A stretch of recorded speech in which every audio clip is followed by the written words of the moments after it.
In April 1841, a Philadelphia magazine printed a story about two women killed in a room that nobody could have entered. The door was locked, the key still on the inside. 4,000 francs in gold lay on the floor, untouched. Witnesses on the stairs heard two voices through the door, and no two of them could agree on what language the second voice was speaking. That story is where the detective begins. Part 1. A locked room on the 4th floor. Before anything else, this video gives away the solution, all of it. The murderer, the method, the last line of the story. That is the format here, and a channel about detective fiction that tiptoes around endings is useless to you. If you have never read The Murders in the Rue Morgue, it is short, it is free everywhere, and it will take you about an hour. Go and read it, then come back. The facts, as Poe lays them out.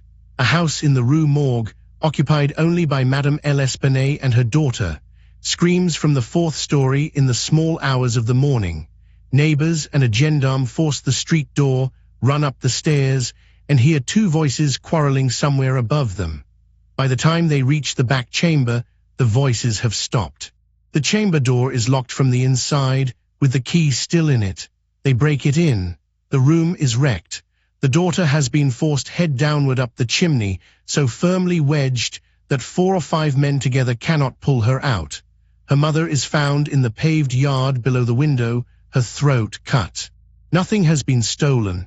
4,000 francs in gold are lying on the floor in bags.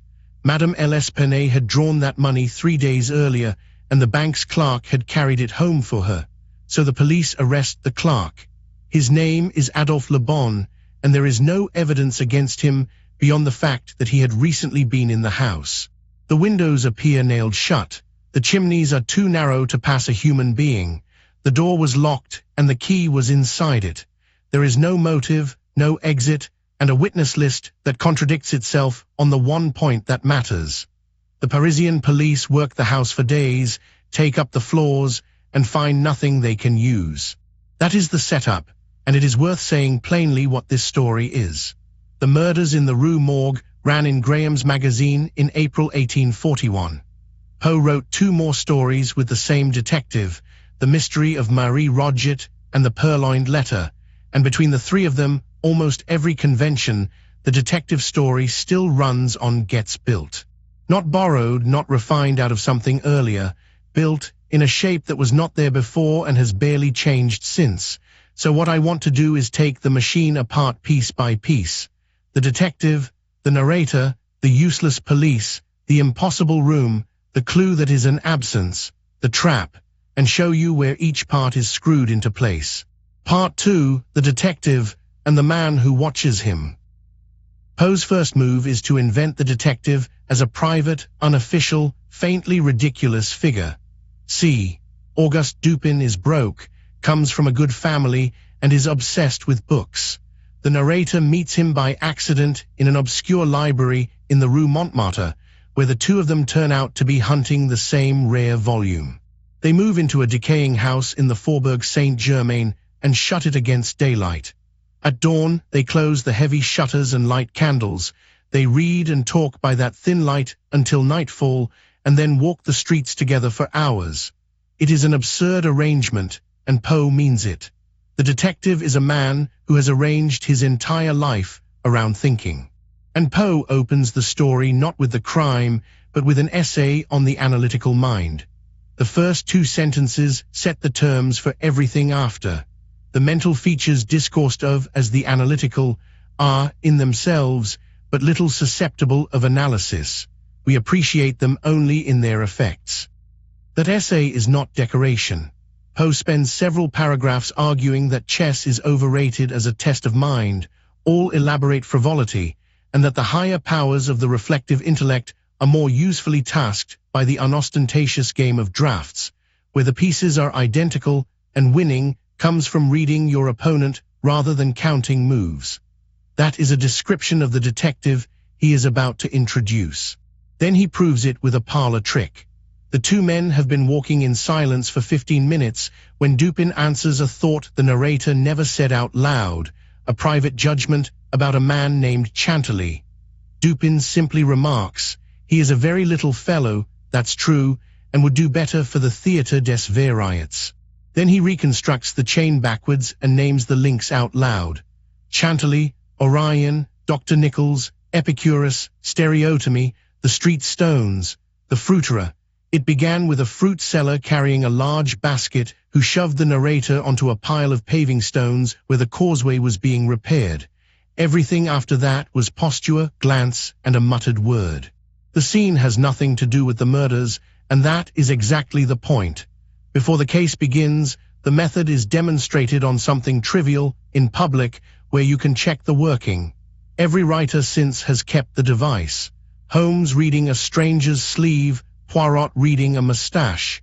The trick is inherited, and this is where it was cut. And the narrator matters as much as Dupin does. He is intelligent, admiring, and one step behind, which is what turns private reasoning into a story someone can follow. He even names the shape of it, describing his friend as two people at once, the creative and the resolvent. Watson is standing inside that sentence 46 years early. Part 3, Why the Police Are the Wrong Shape. The second fixture Poe installs is an official force that cannot see. The prefect of police, named in the story only as G, is well-connected, energetic, and thoroughly beaten by this case.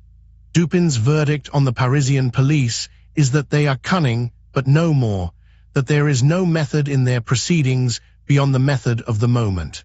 He goes further and uses a real name. Vidocq, the celebrated French police official, gets dismissed in 3 sentences. A good guesser and a persevering man, Dupin allows, who erred continually by the very intensity of his investigations. He impaired his vision, Dupin says, by holding the object too close. The complaint is precise, and notice that it is not that the police are stupid. It is that they look too hard at the wrong scale. They searched the house and found nothing, because the thing they needed was not hidden anywhere. It was lying in the evidence they had already collected. Dupin's phrase for that, truth is not always in a well. Meanwhile, there is a man in prison. Le Bon delivered the money, so Le Bon is arrested, and the case against him amounts to the fact that no better name presented itself. The wrongly held suspect who gives the detective a reason to get involved is invented right here. Dupin takes the case because Le Bon once did him a service. Notice what that does structurally. It gives the amateur a motive that is neither money nor glory, and it puts a clock on the story without inventing a chase. Someone innocent is sitting in a cell while a private citizen reads newspapers in a dark room. 80 years of golden age plotting takes that arrangement straight off the shelf. And Poe gives Dupin the one thing an amateur needs and cannot fake, which is access. Dupin knows the prefect personally, asks permission to examine the house, and gets it. They show their credentials at the door, and the officers on duty let them in. Every consulting detective since has needed that favor, and most have needed a policeman to grant it. Part 4, 6 Witnesses, 6 Languages. Now the best thing in the story. Poe prints the evidence the way a newspaper would, as a run of depositions, each witness named, with their trade and their nationality attached. You get the raw testimony before Dupin has touched it. That is the fair play contract in embryo. The reader is handed the same material as the detective, in the same order. Everyone who reached the stairs agrees on 2 things. There were 2 voices arguing above them, and one of them was gruff and French. The gendarme Isidore Musette made out the words sacre and diable. The second voice was shrill and quick, and about that voice, no 2 witnesses agree on anything at all. Here is the list. Musette, a Frenchman, believed the language was Spanish. Henry Duval, also French, thought Italian. Odenheimer, a restaurateur born in Amsterdam who had to be examined through an interpreter, was sure it was a Frenchman. Alberto Montani, an Italian, thought Russian. William Byrd, an Englishman, thought German. Alfonso Garcia, a Spaniard, was certain it was English. Now look at the pattern underneath it. Almost every witness names a language he does not speak. Duval says he is not acquainted with Italian. Byrd does not understand German. Garcia does not understand English and judges by the intonation alone. Montani has never conversed with a native of Russia. Musette is the loose thread. He never claims to know Spanish, only that he could not make out a word of what was said. Dupin's reading of that testimony is a single sentence, and it is the hinge the whole story turns on. Now, how strangely unusual must that voice have really been, about which such testimony as this could have been elicited, in whose tones even denizens of the 5 great divisions of Europe could recognize nothing familiar. The clue is not what the witnesses heard. The clue is that 6 people heard the same sound, and not one of them could place it. The decisive evidence is an absence, and it is sitting in plain print several pages before Dupin explains it. You are handed the answer and you do not see it, because it looks like 6 people simply being unreliable. That move, the decisive fact being a negative, a thing that failed to happen, is Poe's, and it becomes the most imitated idea in the genre. The dog that did nothing in the night time is this sentence wearing a different coat. So is every alibi that collapses because nobody remembers hearing a door. Part 5. What has never occurred before. Dupin's method statement comes early in his explanation, and it inverts the way the police have been reading the room. It appears to me that this mystery is considered insoluble, for the very reason which should cause it to be regarded as easy of solution. I mean, for the outre character of its features. He states the rule twice, and the second time it comes out as a working instruction. In investigations such as we are now pursuing, he says, it should not be so much asked what has occurred, as what has occurred that has never occurred before. The strangeness of a case is not the obstacle to solving it. The strangeness is the search term. Apply that to the room. Somebody was in there and is not in there now. The door was locked with the key on the inside. The chimneys will not pass a body, therefore the exit was a window, and therefore the windows only appear to be nailed. Dupin does not go hunting for a secret passage. He goes hunting for the flaw in an assumption.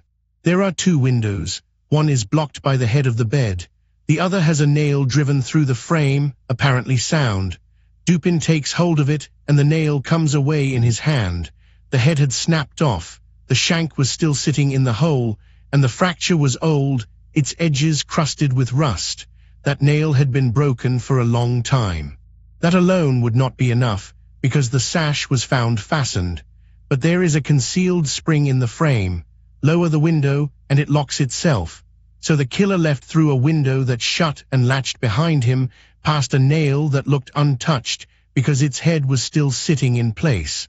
The room simply closed itself. And the gold on the floor is a negative clue as well. The police treat the money as the motive and arrest the man who delivered it. Dupin treats the money as the thing that did not happen, 4,000 francs in plain sight, left behind by whatever tore the hair out of a woman's head. Whatever was in that room did not want anything. Then the geometry. A lightning rod runs up the wall about 5.5 feet from the casement, which is too far for anyone to reach. But the shutters on those upper floors are the old ferrades, latticed, a full 3.5 feet broad, and when one is thrown wide open against the wall, it comes within 2 feet of the rod. A man could not swing that gap. Something else could. And Poe piles on physical evidence you can test as you read. It took 4 or 5 men to drag the daughter down out of the chimney, which means something far stronger put her up there. Dupin disentangles a tuft of hair from the dead woman's clenched fingers, and the narrator, holding it, says, "This hair is most unusual. This is no human hair."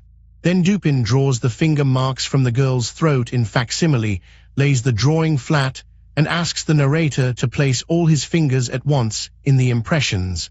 He cannot. Wrapped around a billet of wood the thickness of a throat, it still does not fit a human hand. None of that is a clue in the modern sense. It is closer to a proof. Each detail is checkable, and together they exclude every human hand. The answer, when Dupin produces it, comes out of a book, a passage from Cuvier describing the large fulvous orangutan of the East Indian Islands, its gigantic stature, its prodigious strength and activity, its wild ferocity, and its imitative propensities. That last word is the one that matters. Part 6, The Trap and the Last Word. So Dupin knows what did it. He does not know who owned it, and this is where Poe invents the end game. A ribbon was picked up at the foot of the lightning rod, greasy, tied in a knot, of the kind used to tie back the long queue that sailors wore. Dupin's reading of the knot. It is one which few besides sailors can tie, and is peculiar to the Maltese. Out of a scrap of ribbon he builds a person. A sailor, probably from a Maltese vessel, currently in Paris, who has lost a valuable animal and does not yet know that anyone connects him to a double murder. Then he places an advertisement in Le Monde, a paper devoted to the shipping interest and much read by sailors, announcing that the animal has been found. That is a trap built entirely out of a guess about greed, and it works. The sailor comes to the door. What follows is the confession scene, and every element of the modern version is already assembled. The suspect arrives voluntarily, the detective already knows the answer, and the account is extracted rather than discovered. His account in order. He came home from a sailor's frolic in the early hours and found the animal in his bedroom, holding his razor, fully lathered, sitting in front of a looking glass and attempting to shave itself. He reached for the whip he normally used on it. It bolted, razor still in hand, out into the street, and he chased it. In the Rue Morgue, it saw the lightning rod, went up it with astonishing speed, caught hold of the open shutter, and swung itself straight through the window onto the headboard of the bed.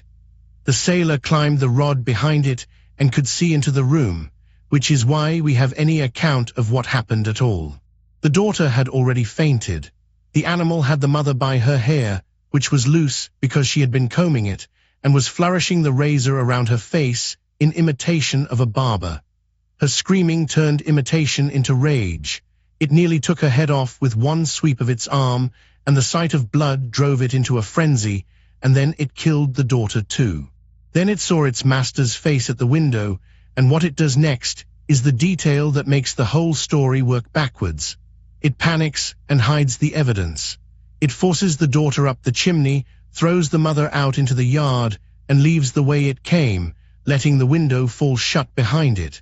Every impossible feature of that room is the byproduct of an animal trying not to be caught. Le Bon is released.